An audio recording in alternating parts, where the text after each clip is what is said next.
So I really appreciate you joining tonight to talk about your West African indigo tradition, Yoruba indigo, and your practice and your wisdom. Yeah. So as I said, if you want to move to next slide, you just can say next slide, then I'll be Yeah. moving for Okay. you. Yep. Yeah. Um, I would like to say it in my language first. Right now it's past 5 here, and it's past 7 in your place. I will say Ekale. Ekale means good evening. So in my language, greeting is very important, and is a part of life we live in, and is a sign of respect in my culture, how we greet each other. My name is Gasali, and my last name is Adeyemo. I'm from southwest of Nigeria. So today you can even see the way I was dressing and the picture you see on the screen. Even when I talk sometimes, every dress code you see on me, include my hat, it have a message. The dress also have a message. You see my blue indigo hat, he go to the right side, means I'm available. If you go left side, means I'm not available. So every dress code in my country is not our improvise, is part of the dress code we use in southwest of Nigeria. My life in Indigo is part of the culture I live in, the religion I practice in Nigeria, even including name. We name people the day you born, the month, and what is going on when you was born. So when I just put everything together, not my improvise, is part of the life we live in. Indigo is very powerful. It have a message, it's a color of healing, it's a color of love, it's a color of medicine. Indigo took a lot of part in my community. It's very powerful. And I always tell people always say, why indigo? Indigo is not the only dye we use in Nigeria, but it's just overpowered all the color we dye the other fabric with because of the history and because of what is behind the dye and what is related to as a spiritual. That is why we call it is not ordinary dye, and it's deeper than blue. And that's what I'm gonna talk about on most of my slide. Why indigo was so important. What did it represent? Why using indigo? Why don't use the other dye? And then how do we even know what part of my culture who do the indigo or tribe in Nigeria? That is why the dress code. When I first came to United States many years ago, I don't know you can carry identification until when I get here, but back home, there's nothing like identification.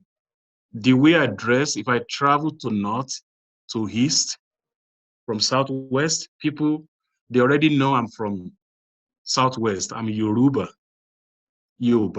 So that cloth is one of our identity we use, the way we dress to present ourselves all the time. Next.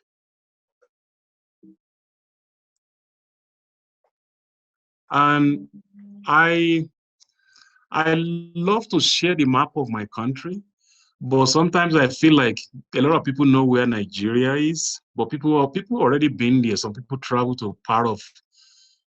When I teach in school, I let my students understand like Africa is a big continent. A lot of my students think it's a little tiny village. It's huge. It's Nigeria with geography, it's like a size of California in the map, but 100 and close to 200 million right now who live in my country. I'm sure it's more than that right now.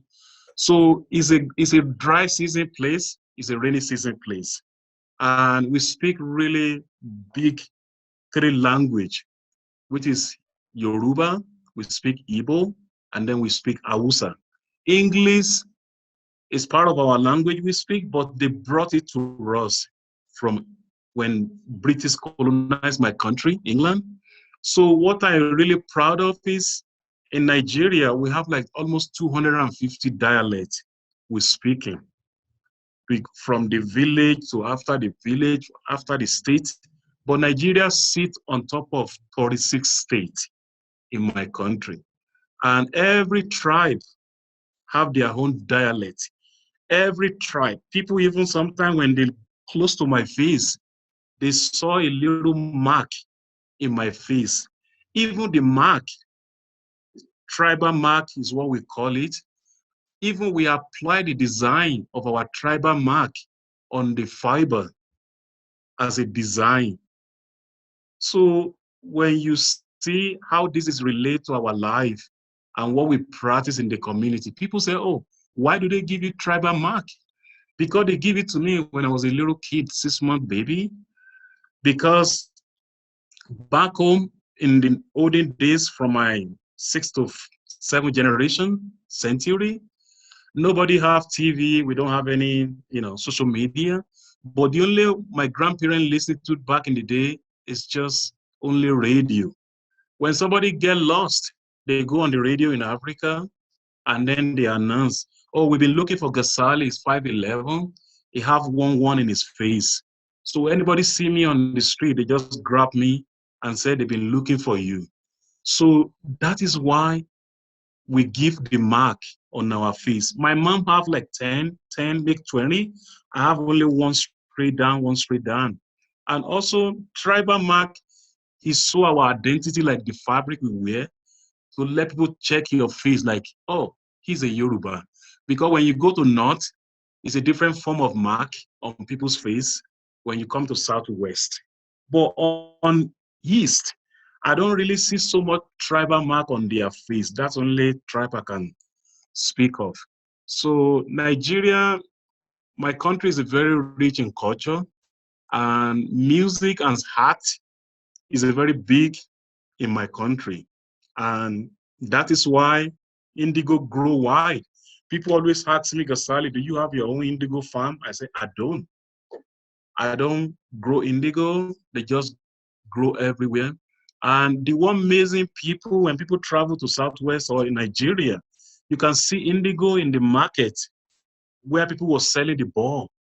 But that is why people ask questions. Why do they sell it in the market? They don't even sell it to dye with. They sell it for the medicine, for the healing people. I remember when I was buying a lot when I was in Nigeria last year or a couple years ago also, the person was asking me, oh, why do you need so much? I said, I'm a dyer. Then she looked my face like, oh, you can even go and get your own indigo because I live in United States right now. So I bring as much I can need for my VAS to teach a class. So indigo is not something that, oh, this is my farm of indigo. It's open to everybody to collect. And the best way to use fresh indigo in my country is to go to the farm and collect the young leaf called Elu Aja. That is the name in Yoruba, Elu. And next.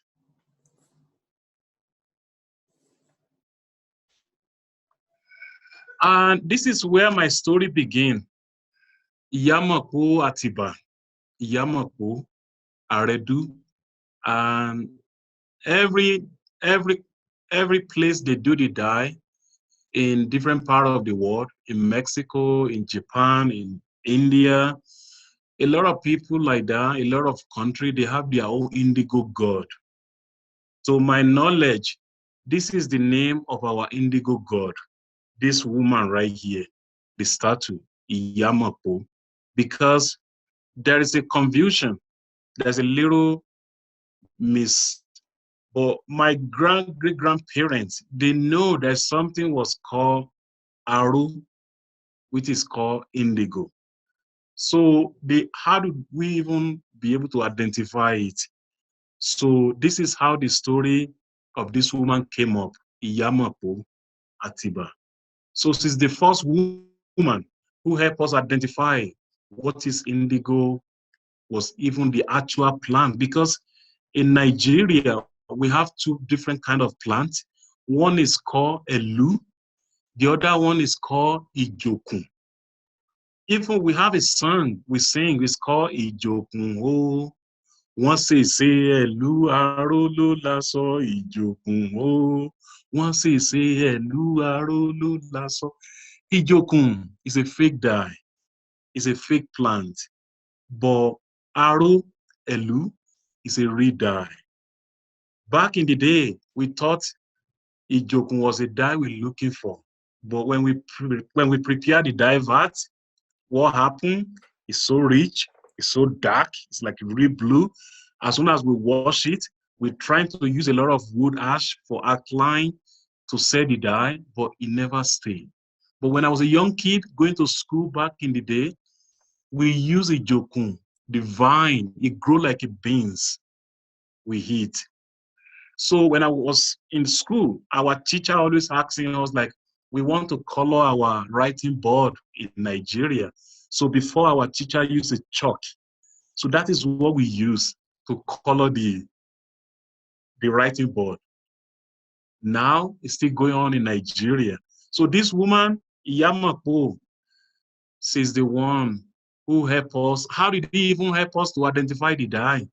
Because the story happened long to like, 6, 7 generations.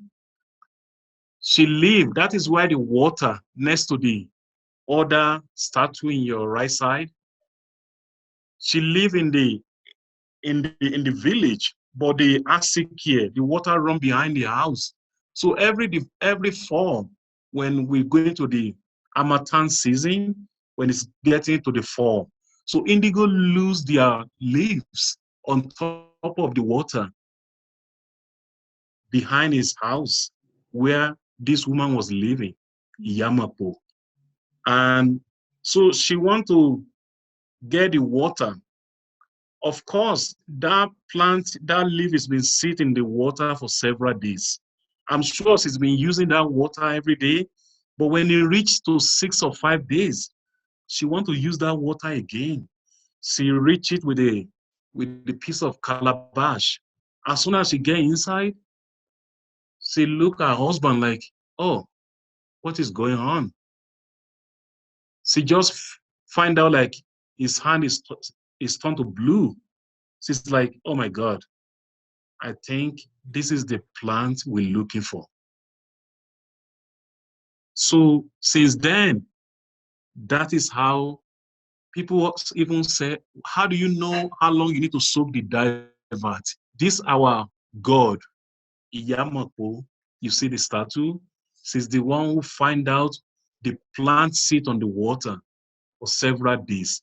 That is how we locate, we identify the real plant called Elu, Aro Ikoko, Aro Ibile, Aro. Next.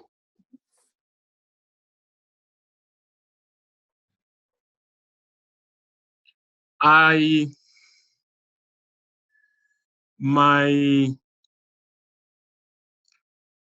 journey. When I look this picture, sometimes I pause a little bit because sometimes I feel like I almost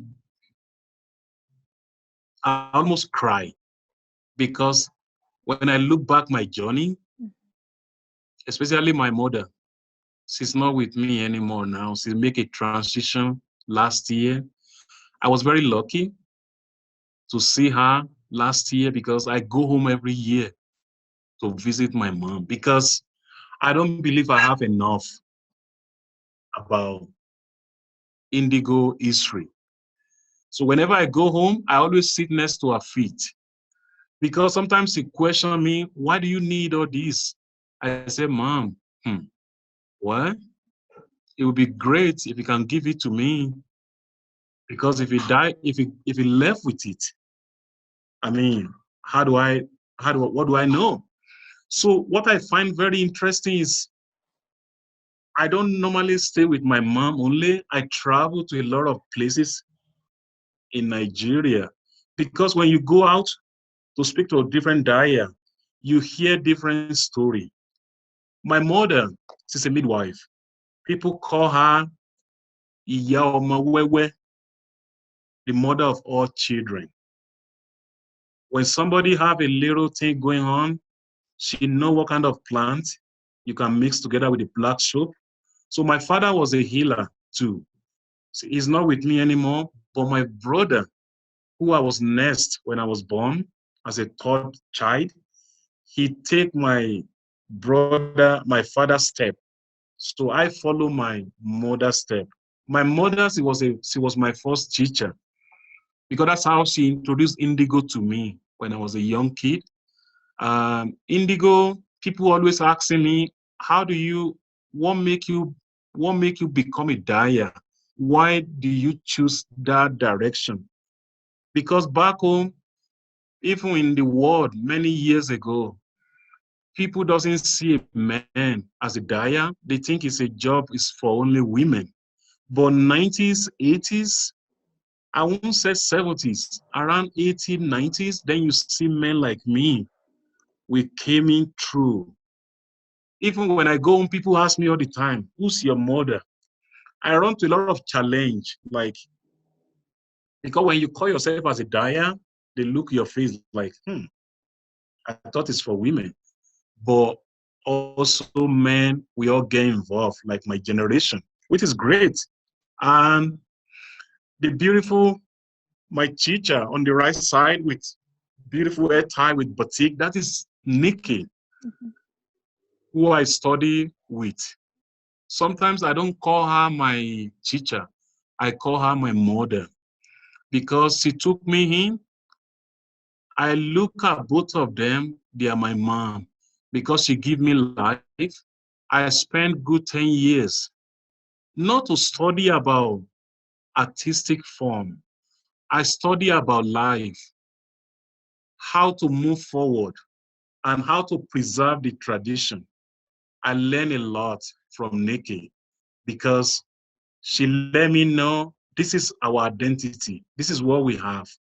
This is our, I don't want to say this language, this is our weapon. This is what we have. So that is why I stick with it. She always told me the journey is still far ahead, but one day you will reach where you need to be. I always listen to her word of wisdom. She always tell me, and that's what I hold. I hold it on my left hand. Why do you hold the word on your left hand? Because you don't hit with it. If you hold it on your right hand, in our culture, they say you hit with it, then you forget. So that is some of my little picture in the other side on the left on top. That's when I was studying in 1992, 93, back home with Nikki. One of my piece. And then my village, you can see it in the bottom.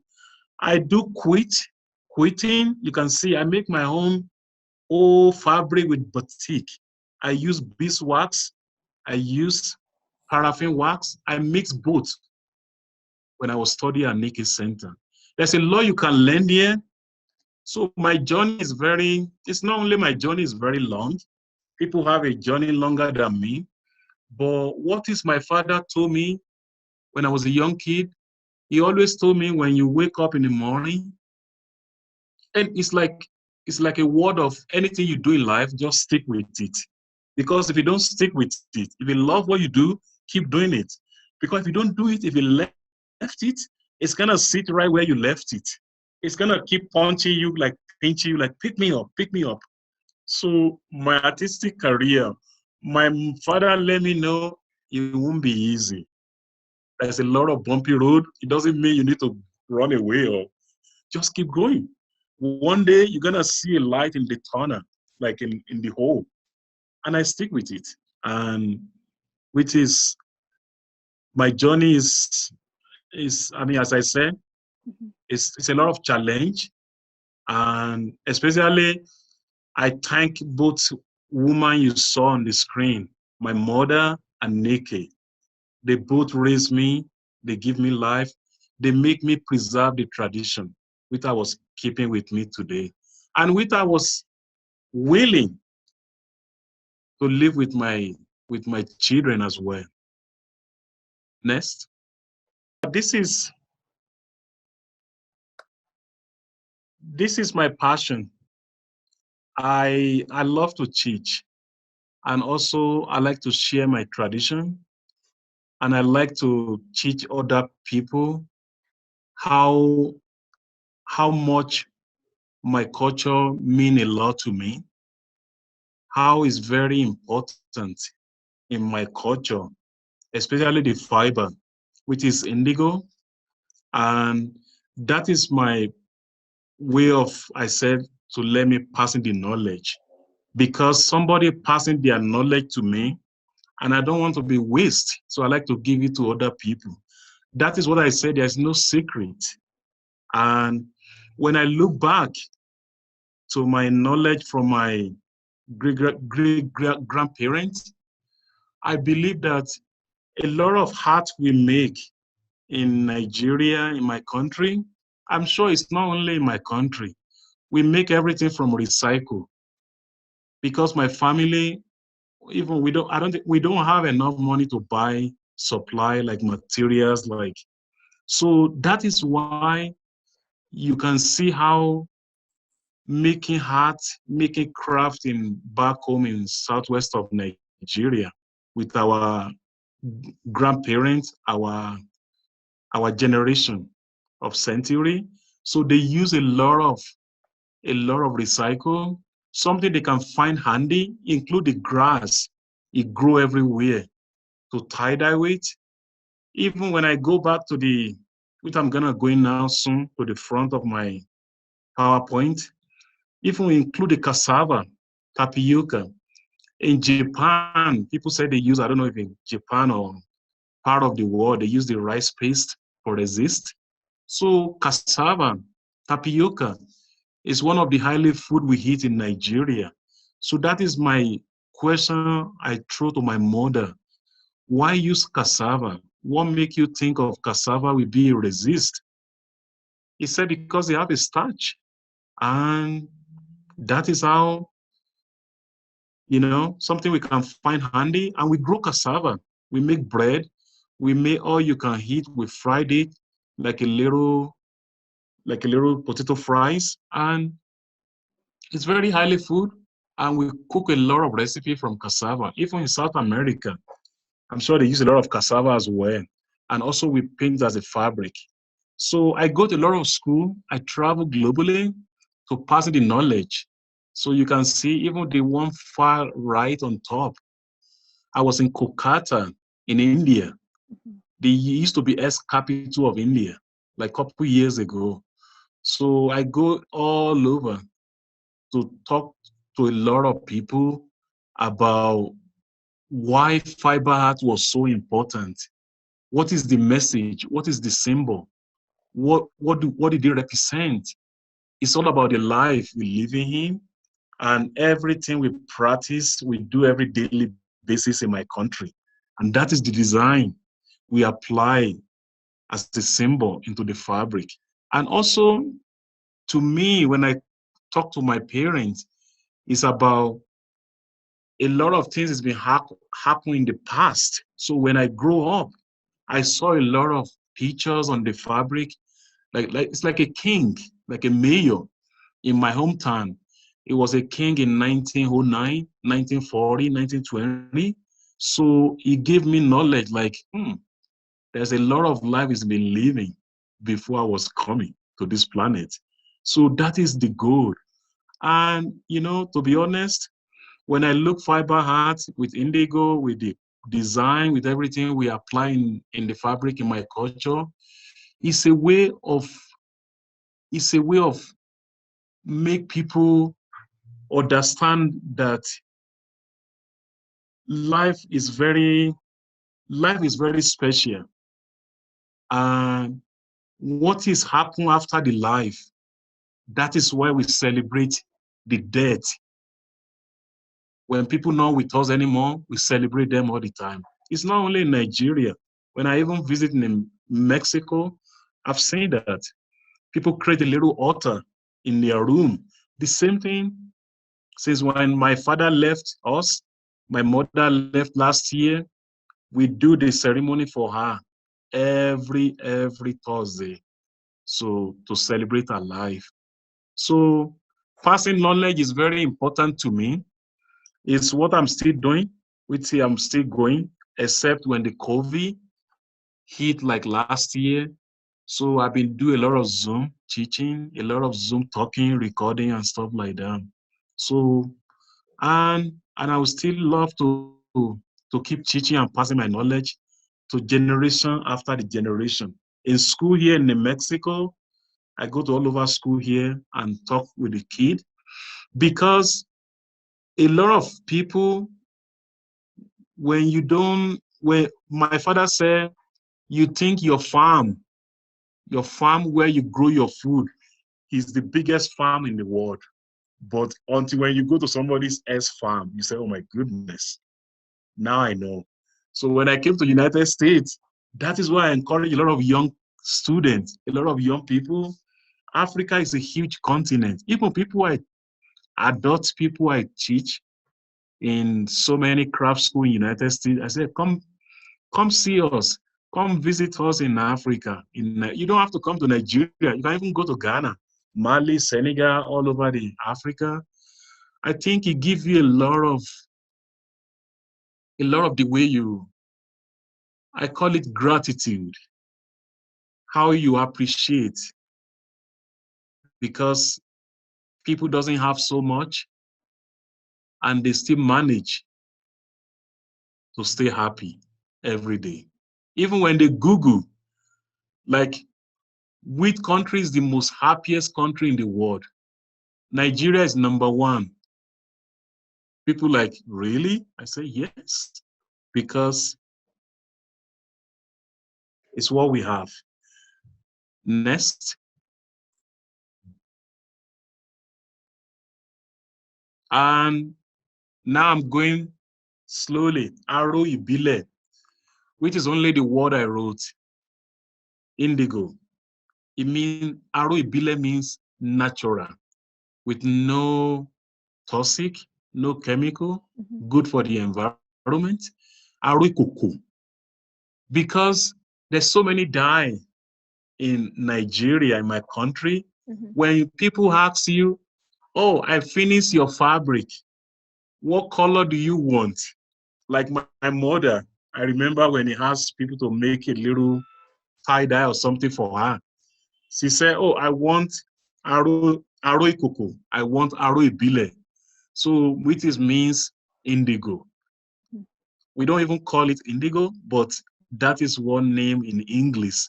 Aro means indigo. Ibile means traditional dye, which is next. And I like to just show this to everybody to see. Indigo was fresh. It's like a spinach. We have indigo season, which is, I said earlier, in Nigeria, we don't have snow. People have been to Africa. We have only rainy season and dry season. Now, the dry season, it just passed like a couple months now. When I spoke to my brother, it's been rainy every day now in Nigeria. So in the summertime, we set a lot of brushes in fire in my farm, in our places in the forest, jungle in Nigeria. So when the first rain hit the ground, this indigo, people say, how do they grow? They have seed, but they transplant through their root, their vine on the ground. They pop everywhere. But we don't normally look for the one in the bottom. We look for the one on top, which is fresh. That's why I rub it to my finger. I call it chameleon because as soon as you rub it, you look somewhere else. Before you look back, it turned to blue already. Indigo, We make tea from indigo when I was a young kid to cure the stomach virus. Maybe you wake up in the morning, you feel like your stomach doesn't feel like you want to eat anything, like you want to throw up. So my mother, we use the fresh indigo to make like a little green tea with a little salt. And when we drink it, people ask me, is your stomach look blue? I don't know.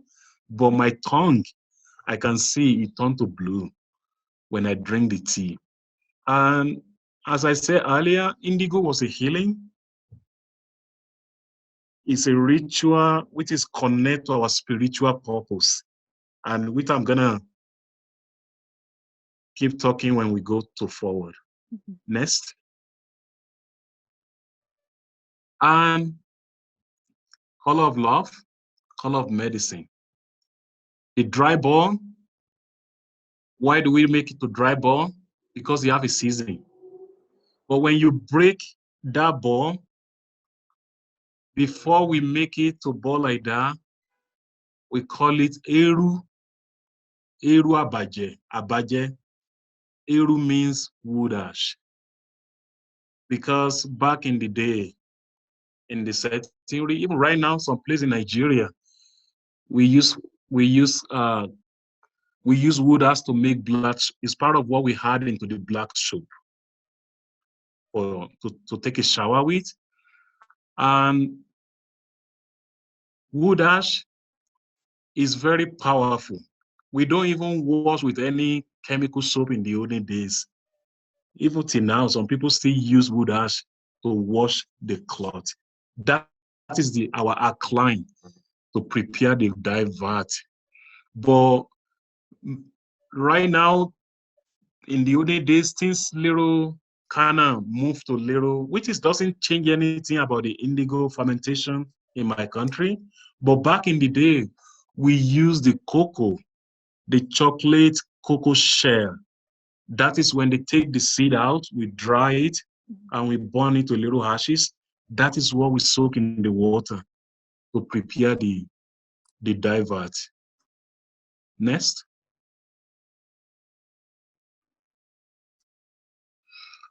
That one is a video.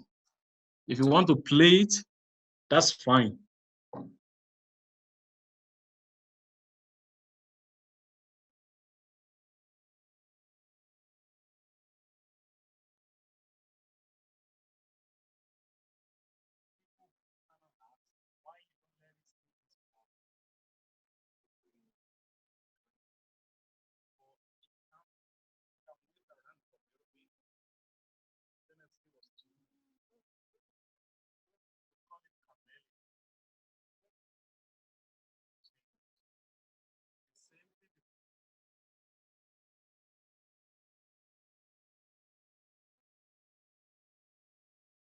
Yeah, the video is over.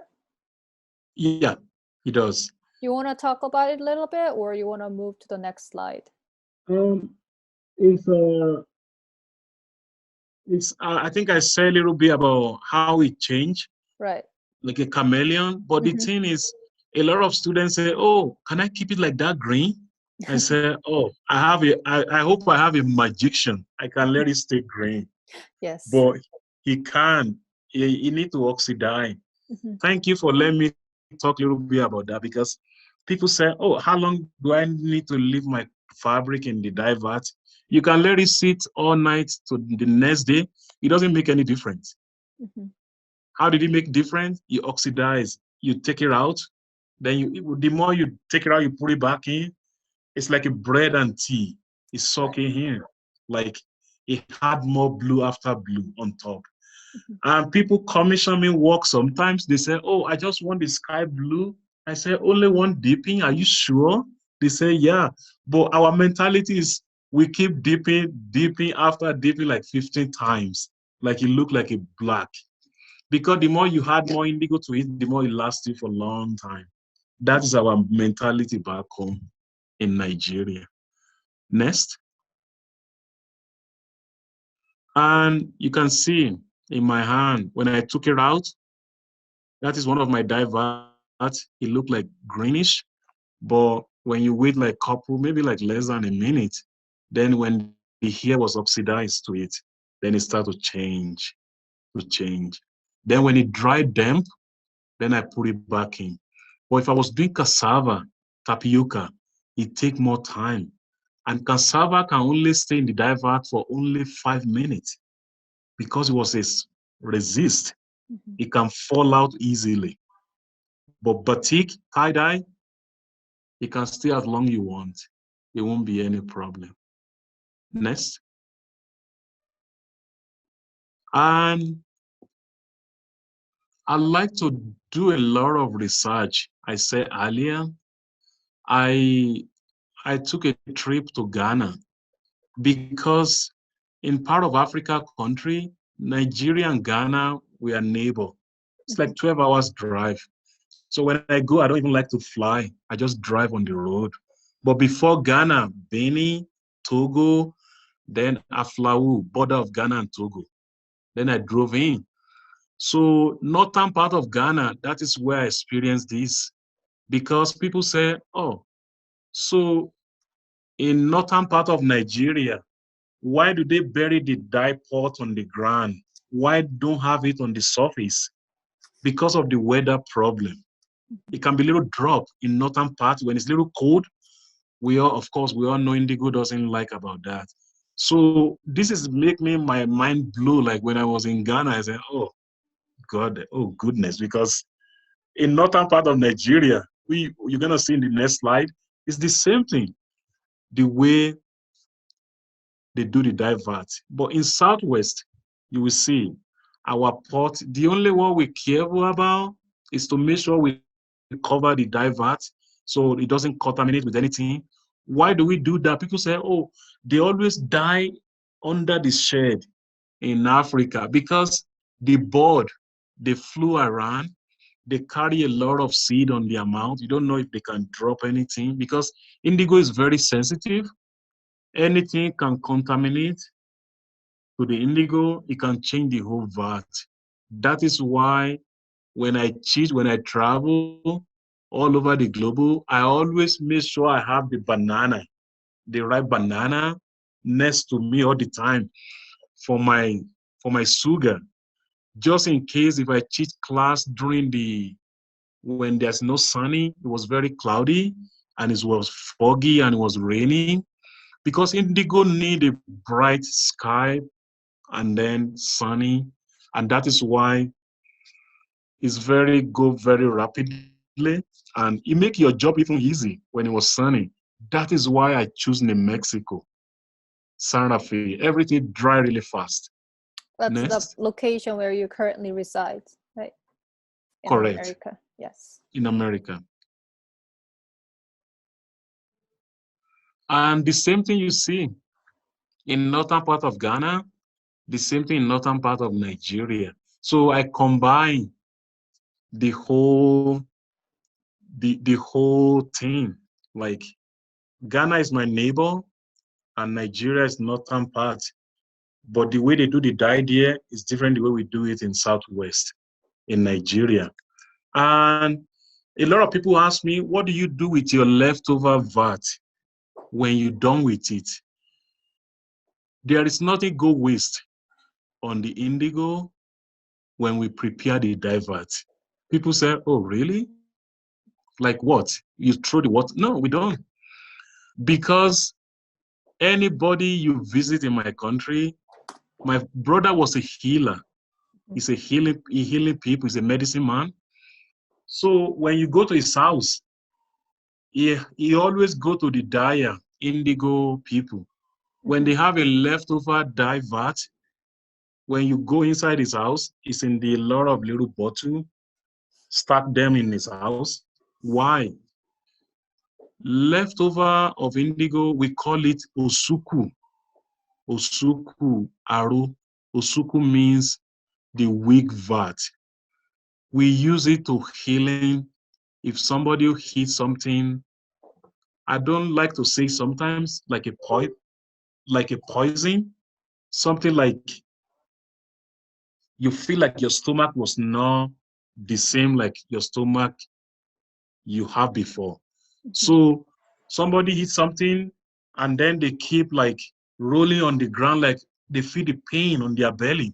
The first thing the healing man is gonna reach out to Mm-hmm. when they look their mouth, they open their mouth, they know someone hit something wrong, and they reach out to that indigo liquid, which is called usuku. They give them a little cup, a little sip of spoon. And then the vine, the plant, when we use the dye, in the bottom of the vat, it's just sitting in there. Sometimes they tangle to the fabric.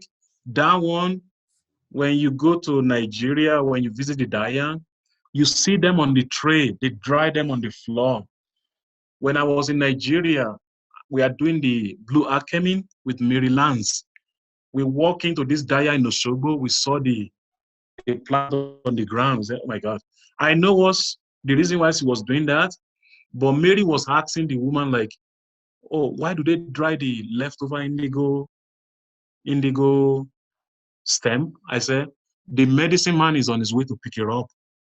She looked at me like, why the medicine man should not collect his own indigo? But there's a connection between the dyer and the healing people. So they need that plant, they already dyed the fabric too. It was sit for several days. So people say, what do they use it for? They use it for everything. We put it with the soap, we grind them together. People say, do you inject it? We don't inject it. We just sour with it to clear our part. And then, it's smelling our skin, and then it's like a healing for us. And the healing people, they use it for so many things. With everybody have their own recipe. My brother have, the other healing man have, and the different people have their own. Yeah. So next step. Yeah, this is where I study in Nigeria, Nike Center for Art and Culture. I'm proud to show this place because this is my beginning. This is where my life began when I was an artist back home in Nigeria, which I still visit when I go home every year. So she have different places like that in Nigeria, in Osogbo and Abuja. So where they do the dye natural indigo. You can see so many pots on the ground because people say, like what I said earlier, what do you do with the next vat when they weak? You don't throw it away. When nobody pick it up, you add it to the nest, or you add more indigo ball to make it more fermentation. And I mean, to me, indigo never even fade in the dye pot. No matter what you throw in there, like a white fabric, it still make a little changing. That is why they don't turn to white when you remove it. So that is why because the water was alkaline from the wood ash, we add it to the fresh vat is coming out to be able to use. All those pots you see on the ground is a clay pot, but we reinforce it with the cement so that when we die inside of all the time, so the clay doesn't chip away. They can last longer. Next. And this is my technique. What I call batik, the top one with the blue, it looked like ocean. I call it freehand. Mm-hmm. Freehand is I call it my batik is my therapy, but I call the freehand is my meditation. Freehand is not the design you plan. You just lay your sponge with the wax and then just go from there. But batik is, as I say, it's my therapy. Even sometimes when I was working in my studio, Mm-hmm. I love to listen to a lot of old music in the 60s, 40s. Mm-hmm. Sometimes when I remember I was working in my studio one day, my son, he was asking me, "Are you okay?" I said, what happened?" He said, "Why are you smiling by yourself?" I said, "Because I was telling story My son was next to me in my studio, but I'm not present that moment. My mind I don't know if it makes sense, but my mind is somewhere else. So when I was telling the story, I laughed outside of my face. And he said, "Oh, are you okay?" Because I was working on my batik. But the middle one, that is adire, which is I use the tapioca, cassava. All those design is not my improvise. People say, what is okay mean? Okay. Okay means it's all good because we live as a community. We live as a family. Even you relate to, you don't relate to, we always check on each other. Are you okay? The middle design next to okay is called matches. Because back in the day, there's no matches. Our great-great-grandparents, they have to spark two rock together to make a fire. And the middle one, the spiral, little round, that one also we call it record. Because now people doesn't even use, some people still use record. I saw them in a lot of music store here in town, but people download music right now. But in the olden days, record is what our great-grandparent is using. And that only is now, we call it record. Also, we call it mosquito coil because we have a lot of mosquito we fight with back home. We have to light the coil. That is how, also we call it top. Top means there's a game you play, you throw it on the ground, it keeps spinning when I was a young kid. So those design is part of the tools of life we're living in. And then the one with the line in the bottom, that one we call it talking drum. Iyailu, the mother of the drum. Talking drum, you can hear it in my English, it talk. Anybody listen to African music, like Fuji music or Juju or High Life, or music you can mention. You see them like a big group of band. You see that mother of the drum. But it's not because of that the design was fun. Because back in the day, we don't have a testing telephone, tweet or something. We use talking drum to send a message from one place to another in my country.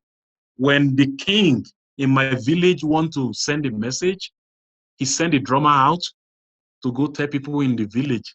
By 4 o'clock, we have a general meeting. Before 4 o'clock, you see the crowd in the front of the king palace. How do they know? Because the king sent the drummer out. So those are the things, as I said, we apply. And the bottom one, that is my adire uniko, which is tie-dye, and then adire alabere stitching with the needle also. But what I want to break through here, people to understand, is why do they call it adire? Means adi, are, adi, re. Anything you dye, anything you tie, anything you resist, anything you paint, adi. Are means we throw it in the dye. It could be any color. That is the meaning of adire. Next. Adire, as I said, for the top one, alabella, batik, wax resist. We call it. And yeah, next. And I just like to share this picture because people say, oh, how do you apply your wax? As I said from beginning, it's all about using the recycle, anything you can find with the sponge. So what do I do next? After I paint that was me in 90s, 1991. And then when I finish the dye, apply the wax, then I have to boil it. I do the same thing here behind my studio. I make a fire pit and I cook all the wax out to remove it. It makes the fabric soft. That is the processing. how I remove the wax. Yeah. Next. And this video, you're welcome to play it. He doesn't have any sound. I'll just show people how I make the tools for the batik on that one. Sure. So, and it's just, I always tell people, if you don't have a good tools, you can't make your job easy to do. So it starts from how your tools was made to use as a wax resist. That's what I'm trying to do, to find the point on top where I'm gonna dip the wax into before. So I just let people want to see how it's shaped little by little. And that tools right there, the sponge, it lasts me for, I call it cheap way of making batik, but this technique is very addictive because when my students, when I introduced it in the class, I told them, have your lunch ready. Because as soon as you sit with this sponge, you don't even want to get up because it's just so fun and it's so relaxing and it's so meditate. That is why when I teach, I always ask my student, do you like African music? They say, oh, of course. So then we play music and then they keep going. So if I can make it point like that and in the other side, it lasts me for like 2-3 weeks if I take good care of it very well. Yeah. That is the tools I use for the batik. We can go to the next. Sure. Yeah. So this is my batik, which I use the same tools I was just showing earlier to apply all the design with the wax. I think earlier I said I use paraffin wax. Also, I use half paraffin, half beeswax. But if I want to be really crack effective, I stick with only paraffin wax. And the design you see on this piece is called We Enjoy Ibadan, Ibadan. Ibadan is a town. People say your casa is my casa. Your home, my home is your home. It's a welcoming people in my culture. Like, you always welcome. We enjoy Ibadan because Ibadan is very sweet. People are very warm, very welcoming. So you see all those patterns still left on some houses, painting in my country as well. Next. Adireleko, Adi, Are, Adireleko. Which is, we call it tapioca. We call it cassava. Cassava is our savior in Nigeria because we make everything from cassava. Also, we paint it as a resist into the fiber. That is why people even ask me sometimes, which one you like best in your technique? I love them all. But Adire is been around for so many years. It have a long history because of the design, because it's been around like 7 to 6 generations of my tribe. Yeah, next.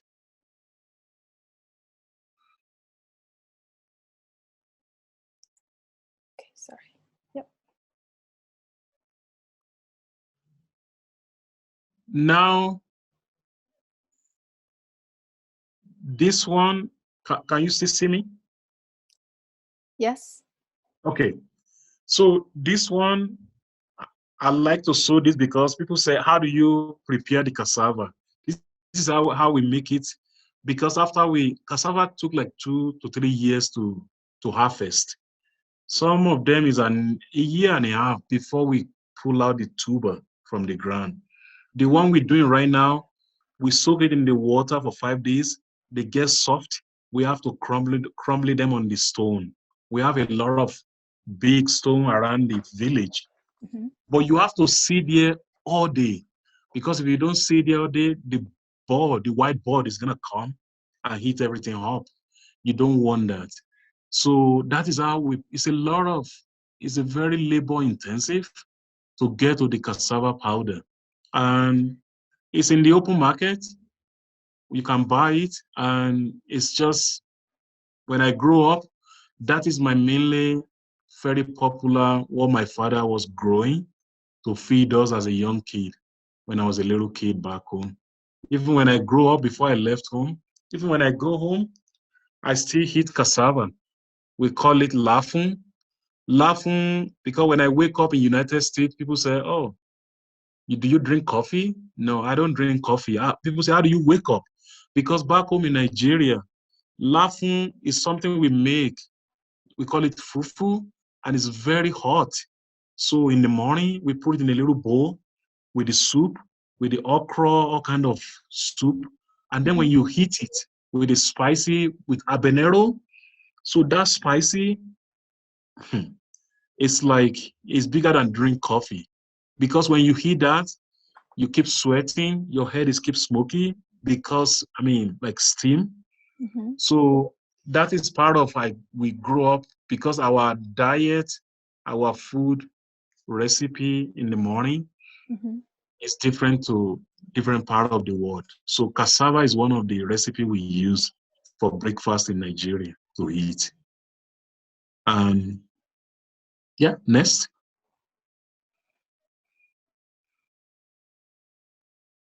And you can see this one, my Adira technique, hand painted and stencil, chicken feather. I was apply on the left side to draw the line. Then the stencil one, you can see I was laid down on the fabric. Because Adire hand painted is very close to painting, because it was very symmetrical and it's very detailed. And chicken feather is what my parents taught me with. But when I teach, I always give my student the open-minded, like, you can use anything to apply the cassava. The only thing you need to do, you just have to make sure cassava was cooked very well. When they cook very well, when you apply it, it gives you good results. You just have to follow how long you want them to stay in the dye vat. So that's what you need to make sure you correct the apply. Next.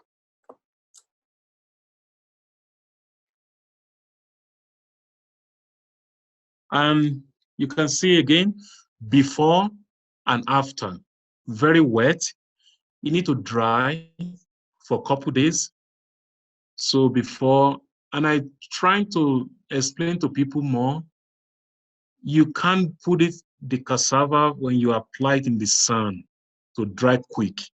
If it dry too fast, it won't resist very well. You have to let it dry by himself. You can put a fan in the room to hear everything out, that's fine. But don't put it in the sun, it will crack all those cassava. So that is why, what makes it amazing to me, you see the side I flip, is solid blue. You only resist the top. It doesn't go through the back. People always say, like, oh my God, how did cassava stay on top? And then when you dye it, the dye doesn't go through underneath. It's incredible. That is a lot of respect I have for my grandparents, like my people before me, who bring this to us as a tradition. That is why Adireleko, it was very powerful. It have a lot of healing message and healing human being into the fiber. Next. And my stencil, the one I was showing earlier, that is, I said, record or mosquito coil. That is the whole piece I just made, and it dyed to the indigo as well. They all handmade, except I use a stencil. Next, my hand painted, also called Oremeri, which means for friends. Oremeri, that is the whole combination of design I was showing earlier. So with okay, with matches, with record, with mosquito coil, talking drum. Also, I have a fishbone. Then I have the shekere, the compound. So oremere means if we all work together as a, if we all united, we can change the whole world. So it's just a way of like to come together to agree on one thing.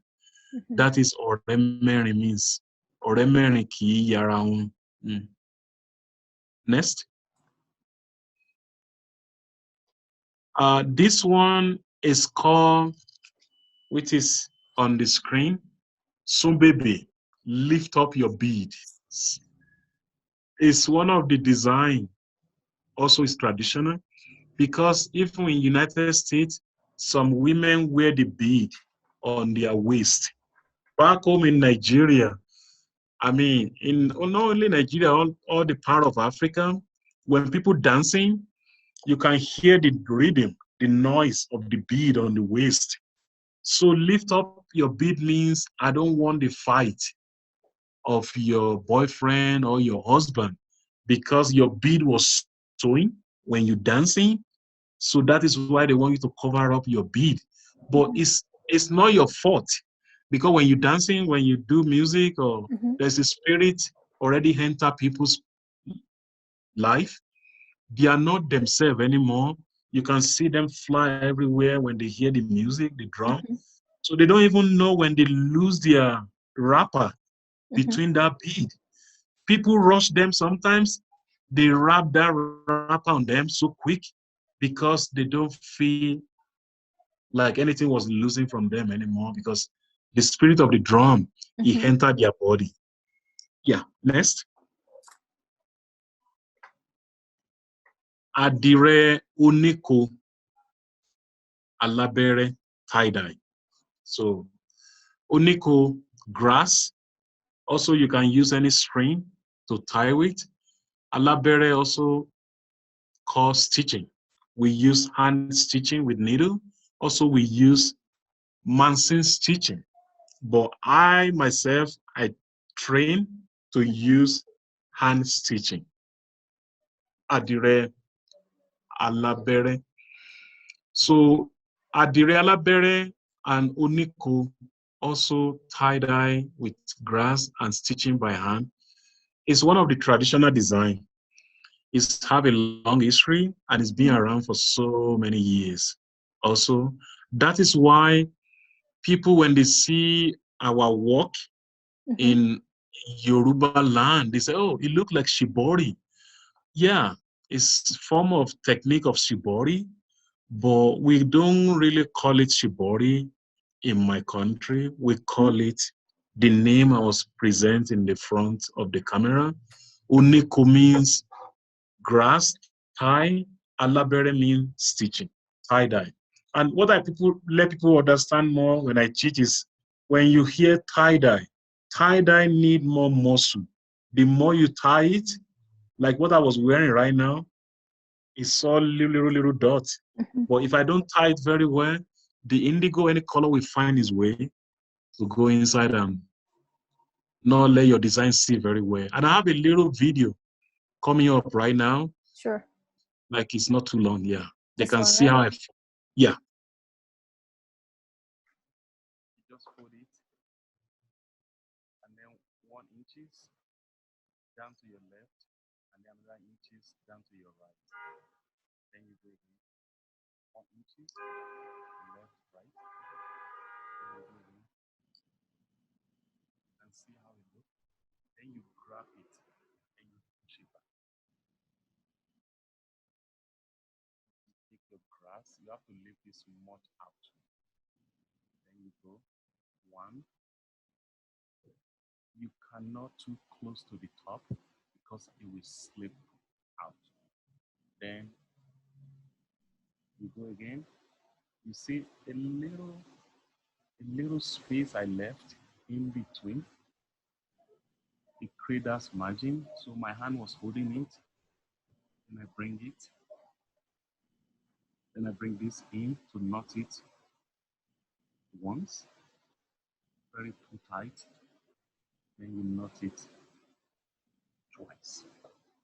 So when you press it, it looks like a stone, very tight. If it's too squishy, means the indigo is going to find its way to get you into your eye.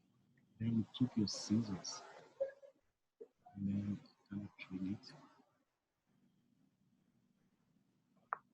And that one is done. Even when I take it out, you can see the shape without dyeing it. See how you look? That is what you see in the middle, and that is what you see here. Thank you. I wish I can show the one. It's already titled blue, but that is how you see the form of the blue line next to that piece I just tied. Is that design himself is called Alabefele. Alabefele means razor blade. Razor. People call it, they say it look like a amoeba or it look like a worm, but we have a name for it because we call it Alabefele blade. So people say why the blade need to do with razor blade, because when you go to the barbing salon, and also this is my, when gbogbo nǹkan ló kó, it combined the whole thing, the tools, the life we live in, what we practice in the community. Alabefele means because when we want to do the healing, sometimes my parents, when I was a little kid, they send me to the next neighbor to go buy the razor blade. Why do they send me? Because something called bere. Bere means it's a little mark. They put it like a little, they kind of cut your skin a little bit and they rub the medicine to it. So this is the tools we use to mark your skin. They kind of have a little blood coming out before you see the blood. They run that medicine. It's part of the thing. It's like a protection. You see so many people in like a tattoo. Let me just say tattoo. So when you see so many people, like mine, I have it right now. I think in my head when I was a little kid, they give me a lot. And I have some in my back right here on my neck. So, but people, sometimes you see them like a little hand, like a little hand, something tied on your wrist. But that is the razor blade to mark your skin and to put the medicine. So that is the tools we use. And that is what appear into the fiber as Alabefele razor blade. Next. And Oju Eyele, pigeon eyes, is another tie-dye with grass, hand tie-dye. So Eyele ki bonile je, ko bonile mu, ko dojo ekanyin, ko yeri. Eyele means pigeon in my country. When I came to the United States, people say, oh my God, I hate pigeon. I don't like them. They rip all my roof because they are looking for water.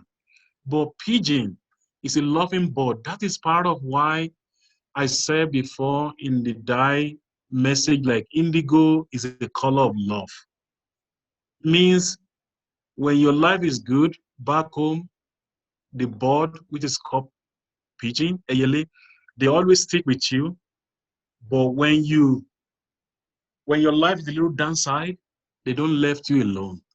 They stick with you as well. So that is how the design was found, because there is an elderly woman in my community long time ago in the history, like, as I said, like 7th generation, our people. So this woman was sleeping in the house and was cooking. I think for some reasons she fell asleep and the house was on fire. So the neighbor have to rush inside like, oh my God, Yajire, Jire's mother. That is the name of his son. Oh, where are you? She was sleeping on the floor mat in the house. So the pigeon was in the backyard. The first thing the woman was telling the neighbor that, oh, please, where is my pigeon? People look at her face like, oh, what are you talking about? You think the pigeon is gonna stay when they see the fire? People thought the pigeon was left until when they dragged this woman out, then to walk past the courtyard where she keep all the pigeon. And the pigeon was still there. They just lay flat on the ground. So when they saw the woman pass by and they follow her. So people say, oh, you're right. The pigeon's still here. They didn't leave. So when they saw her, they know she was fine. Since then, the design was placed. Also, we call it eleso, fruit design, because we grow so many fruit you can think of. Avocado behind my house in Nigeria, orange, lemon, all kind of orange. Also, we have a lot of mango, pineapple. I mean, all fruit you can think of. Banana, plantain. That is why we call it fruit, because we're surrounding with a lot of fruit trees in the village. And that is why all those animals like monkey, they can live without nobody feed them because they have free food. Or the squirrel, all the kind of animal they live in the jungle, they survive the bird. So that is why we apply that as a fruit. Eleso means fruit design. Next. And this is one of my favorite design. Òṣùpá àti ìràwọ̀, moon and star. Because there's a lot of story behind this, because when I first came to United States in 1996, my plane took me to New York. When the plane was going down, I was like, holy cow, wow. This plane looked like a daylight. It's so bright. But back home, there's no street light. But we live on the full moon. And there's no even light. We use a candle, or we can light to see a little light in the house. So during the full moon, you see very bright outside, and then a lot of beautiful stars. Even we have a lot of falling, we call it falling star. The star fall on the sky. So when I was a young kid, I remember my grandparents. This is when they tell us a lot of beautiful, good story, sweet, which I still remember till now. So that is how the design. Òṣùpá means moon, stars means ìràwọ̀ in my language. So òṣùpá àti ìràwọ̀ is part of what we use in our own environment. Even when I was a young kid, if I need to do my assignment, we always sit outside. We can't see through that moon. We have to put a little light next to our book to write. But the moon did help a little bit with the light we write with outside our house when we have a full moon. Next.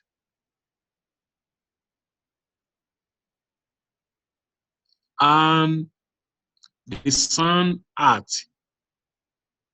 alakete, which is also tie-dye with the string we use.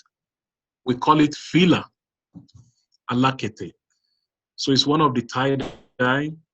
And when I talked to my mother about this, to her, what she told me, this is part of the beginning of life of human being. How people come to this planet with the step-by-step beginning of our life. We start from our mother womb inside. So before, when we born, one day we open our eyes, we look around, we start sitting down before we take a step. So my mother was letting me know, you see how the circle was going like that? It's go day by day, day by day, day by day. Also, as I said, we call it top.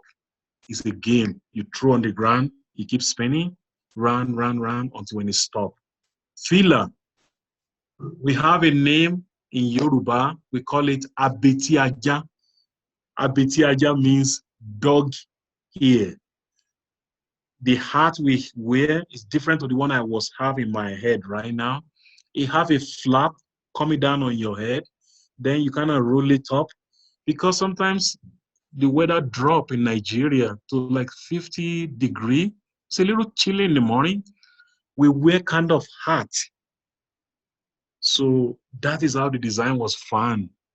Abitiaja, the hat. Design came from the hat we use in Nigeria. Next.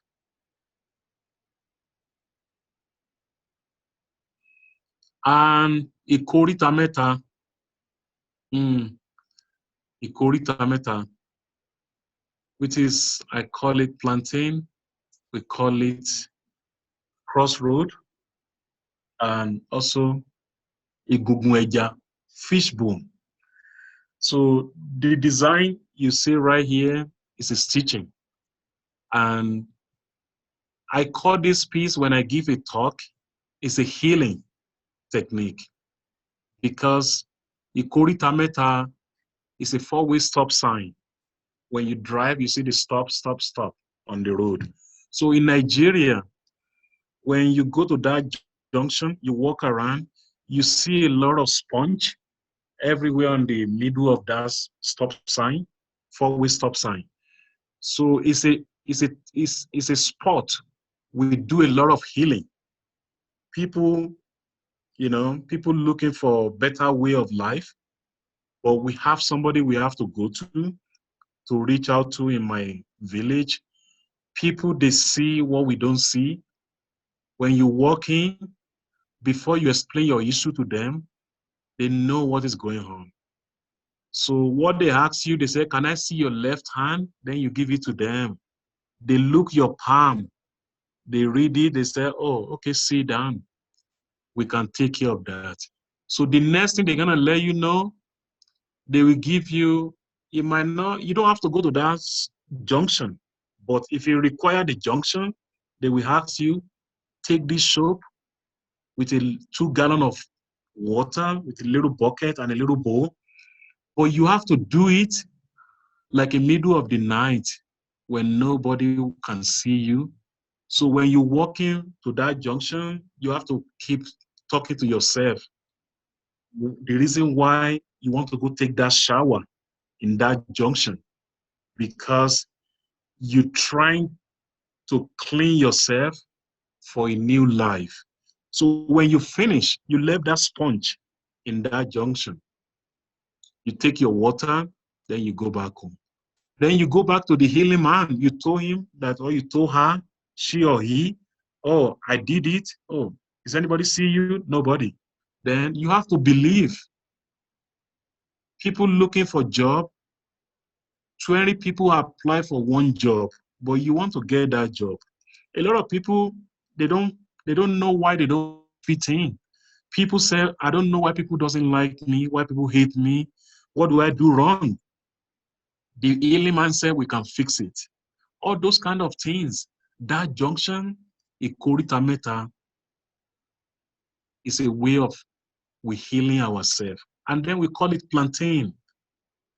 Also, we call it fishbone, because we eat a lot of tilapia fish, a lot of fish in my country, in my culture. Next. Yeah, this one, machine, stitching, tie-dye, which I call bamboo. People say bamboo. Yes, bamboo. Bamboo is one of the very popular grow, even where I grew up. When we want to make tent for events in schools, in the village, we always use the bamboo. to build a little shade in our community. Even when I was growing up as a young kid, my father, my parents, not only my parents in the village or in the whole Nigeria, people use the bamboo bed. They use the bamboo to build the bed, to build anything you can use as a storage, to kind of store the stuff like a food you will need later. My father built them along the side of the room. So bamboo is one of the tools. It's one of the plants that it grow like a tree, very fine. And also we make music instruments from bamboo as well in Nigeria. Next. And from beginning, identity, where you belong to, it's just the dress, what we're wearing, it speaks for us. It tells us. And also the design is a message. We use it as a media. We don't have to go on the television to change what we want in the olden days. We pass the message across with our design. Like sometimes you go around in Nigeria, you see some writing around the transport, like a little taxi people use for, to take people around. It's called Ojulari. Ojulari means I can only see your eyes, but I don't know what is inside of you. So something like that, it's like a word of wisdom. It teaches us like how we should grow up. So a lot of design like that is just circulate around the community, around the village, to teach us like how to be grow up, to straighten our mind, to be able to grow up very strong in the community. And people still ask me, are people still wear this? Oh yeah, of course. People still wear it. Also, we call it asoebi. Asoebi means uniform, like a school uniform. If somebody want to have a wedding, or somebody want to have a naming ceremony, or somebody pass on, they are not with us anymore, we celebrate. That is why I said music and art. Nigeria is one of them with music. So we celebrate. Then asoebi means we all support the person who was doing the ceremony. So we all wear the same indigo or the same batik or the same tie-dye or adire to support that person, like how much we support she or he. So that is why we call it asoebi. Next. Also, some of my work I made from my fabric, I'd like to share with people to see. And the middle one is called Dansiki. The right one is called Buba. Buba is a casual dress. It have 2 pockets. You can wear it on top of anything. And the left side one, I call it top for women. It made from my tapioca, the coil on record I was explaining earlier. The middle one is batik. The last one on the right is tie-dye. And I always use 100% cotton. 100% cotton, which is, I call it cotton brocade, which is really friendly with the indigo, with the dye, because of the thread on the fiber. Next. And my studio, I just like to, people say, oh, where are you now? I'm in Santa Fe, New Mexico. This is where I do my work. I have a studio behind my house. Right here, I was cooking the wax out in the left side and tie, and then that is my dye pot where I do my indigo. So I choose Santa Fe because it was a very unique place. You get cold, 8,000 feet, and in the winter, I don't do so much dye. I just keep walking, ready And then when time getting warm up by the spring, towards the May, June, July, then even today was around 50 to 60 degree. So I start to do the dyeing for my cloth. And things dry very fast here because it was a dry place. That is why I choose Santa Fe. And I call it Center of Art and Culture. And a lot of artists in Mexico. And it's a very welcoming community. And I'm very involved with a lot of public school here in town and go to a lot of school and teach about my technique. Also, basically when I teach in school, it's part of what I was talking about today. I just teach students how life in Africa. So they can think a little far, like United States is not a place only they can think of. They can think different part of the world to see there's another culture, people living not only here, in other part of the world. Next. Yeah, this is my last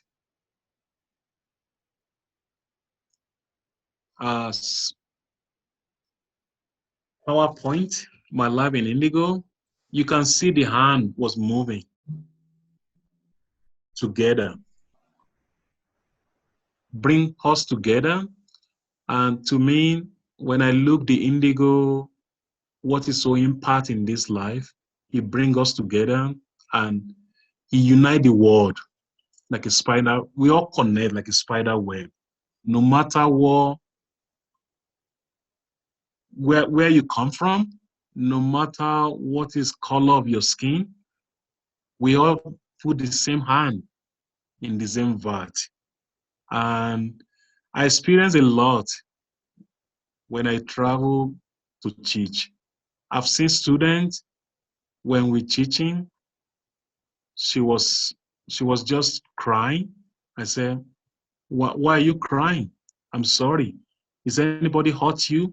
She said, no, nobody hurt me. I'm just cry of joy. I said, oh, really? Are you sure? She said, yeah, I'm just cry of joy. She says she never do something her life to put the same hand in the same bucket with people around of her. I said, well, that is what Indigo does. We share our story, we share our knowledge, and also we share our what we've been go through. You don't have to say it publicly, but we just talk to each other. We speak to each other. We unite each other. That is what I've seen, like Indigo is part of that, even in the community, in globally, and all over the planet. So thank you so much.